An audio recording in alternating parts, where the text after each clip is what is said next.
Untuk bonet belakang Innova Zen ni, dia ada 3 cara untuk buka. Jom tengok video ni, Viko tunjukkan. Mana yang belum follow Viko lagi, boleh tekan follow. Pertama kali, terus tekan dari belakang. Yang kedua, kita boleh tekan dari dalam. So, kita hold 2 saat. Bonet belakang dia akan buka. Kalau tutup bersama, tekan 2 saat, dia akan tutup balik.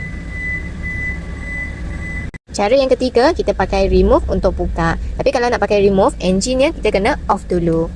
So, kita offkan enjin. Jom kita try pakai kunci. Tekan. Hold 2 saat juga. Bonet belakang akan buka. Kalau nak tutup pakai kunci pun boleh. Tekan 2 saat. Dia akan tutup balik.